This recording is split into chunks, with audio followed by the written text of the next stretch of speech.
Hello, today I want to talk to you about the Buddhist psychological foundations and how they relate to our lives today.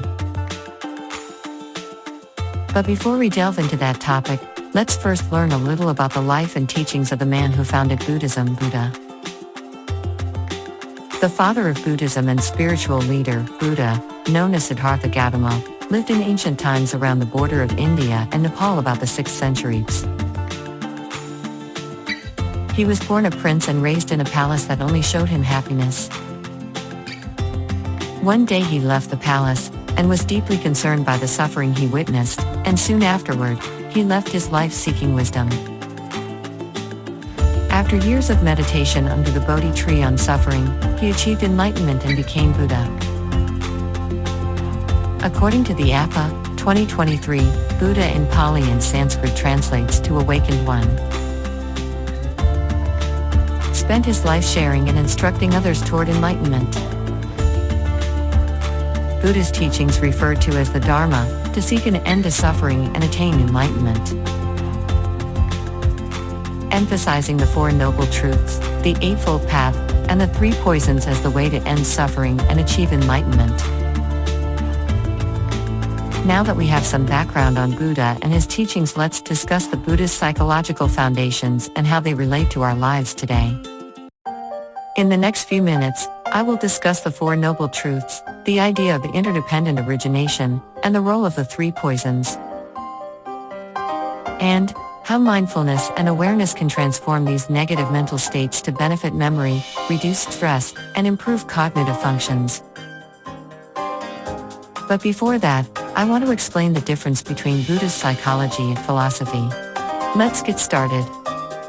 Buddhist psychology is a branch of psychology based on the teachings and principles of the Buddha and Buddhism. It is apprehensive about understanding the mind and experience to find a way to end self-suffering while striving to escape reincarnation through enlightenment. You might be thinking, what does Buddhism have to do with psychology? Well, at its core, the idea of suffering can be caused by the three poisons, hence the teachings aim to help us overcome and understand the nature of reality and how to find happiness and fulfillment, and mindfulness. Now, you might be wondering why Buddhism is relevant to us today. In modern times, the principles of Buddhist psychology have been applied in several fields, including therapy, education, and leadership. For example, a study by De La Torre et al. 2020 wrote that mindfulness practice was effective in reducing stress, increasing well-being, and improving cognitive function in patients with multiple sclerosis. Similarly, the idea of interdependent origination and the law of causality help us to develop a more compassionate and understanding approach to our relationships and the world around us.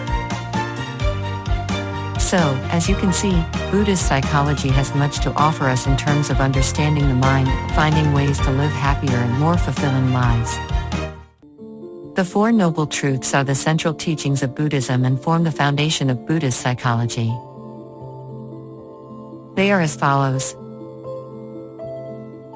The truth of suffering: it is impossible to avoid suffering, which includes physical and emotional pain and the overall discontent and frustration that come with existing. The truth of the cause of suffering: the root of misery is ignorance and craving. Ignorance relates to our lack of knowledge of the true nature of reality, whereas craving alludes to our intrinsic desire to hang on to pleasure experiences and avoid suffering. The truth of the end of suffering: through wisdom and mindfulness practice, suffering can be overcome, and true happiness can be attained.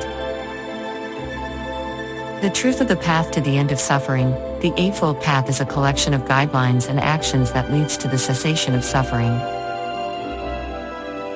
The right understanding, right intention, right speech, right action, right livelihood, right effort, right mindfulness, and right concentration. The Four Noble Truths are meant to be understood and practiced together, as they provide a framework for understanding the nature of suffering and how to overcome it.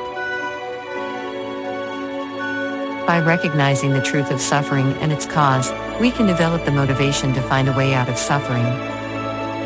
And by following the path laid out in the Eightfold Path, we can cultivate the wisdom and mindfulness necessary to end suffering and attain true happiness. A fundamental tenet in Buddhist psychology is the idea of interdependent origination, which holds that nothing exists independently or essentially. In other words, everything is connected to everything else and is dependent upon it. Suffering and happiness are two sides of the same coin. Furthermore, our understanding of the mind and the world will be affected in several ways by this realization. One benefit is that it enlightens us about the fact that everything is subject to change and that nothing endures forever. In this way, our experience of the world is not fixed or objective but is constantly changing and shaped by our minds. Additionally, it fosters an awareness of interconnectedness with all living things and the environment. Overall, the idea of interdependent origination aids our understanding of how the mind and the outside world are intertwined and how everything develops due to external situations and circumstances. By comprehending this idea, we can acquire a more understanding and compassionate outlook on our lives and interpersonal interactions and a deeper awareness of the intricacy and interconnectivity of the world. In Buddhist psychology, greed, anger, and ignorance are the three poisons seen as the main sources of suffering. Our intrinsic urge to cling to pleasant memories and avoid pain gives rise to these poisons, which cause us to act in ways that are damaging to both ourselves and other people. We can act selfishly and destructively because of our desire for worldly goods and a sense of pleasure, known as greed. We may get aggressive and start arguments with others out of anger or the desire to hurt or avenge ourselves. And ignorance, or the absence of knowledge of the true nature of reality, might lead us to cling to untrue views and behave negatively. There is, however, hope.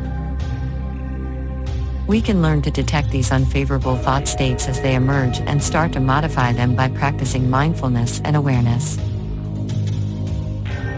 To convert the three poisons, we can become more attentive to the ideas and feelings that cause them and develop techniques like compassion and loving kindness to help us do so. You might wonder how the basics of Buddhist psychology have been applied in the modern period now that we are more familiar with them. Buddhist psychology has been applied in several fields, including business, education, and treatment. One way Buddhist psychology has been used in treatment is through mindfulness-based stress reduction, MBSR, which trains people to become more aware of their thoughts and emotions and to react to them more skillfully and compassionately. A study by Jaiswal et al. 2018 demonstrated that mindfulness-based therapies could help people feel better by lowering the signs of anxiety and despair. Education has also included Buddhist psychology. Stress resilience was examined by Galante et al. 2017, with 616 university students who were healthy mentally. The findings were positive in that they could help students improve their health issues by learning to cope with stress better. Finally, organizational development and leadership have both incorporated Buddhist psychology. In the Vu and Gill, 2017, study, for instance, every respondent stated that they used mindfulness practices to increase their awareness and focus in both personal and professional settings. The concepts of mindfulness and compassion can be applied to improve the atmosphere of a workplace and aid in the development of a more compassionate and aware leadership style. In conclusion, we have learned about the principles of Buddhist psychology and how they can be applied in modern times. The Four Noble Truths, which are the cornerstone of Buddhist psychology and assert that craving and ignorance are the causes of suffering, may be overcome through the development of wisdom and the practice of mindfulness, which were the topic of our first discussion. We also looked at the idea of interdependent origination, which enlightens us on the interconnectedness and dependence of all things on one another. Next, the three poisons of greed, anger, and ignorance were examined in relation to how they contribute to suffering, and and how mindfulness and awareness might assist us in identifying and transforming these unfavorable mental states. Finally, we examined how Buddhist psychology has been utilized in contemporary settings, including counseling, teaching, and leadership. Overall, Buddhist psychology is a useful and comprehensive tradition that may provide us an understanding of the mind and enable us to lead happier, more satisfying lives. We can uncover solutions to end suffering and achieve long-lasting happiness by learning about the fundamental ideas of Buddhism and practicing mindfulness and compassion. I appreciate your listening.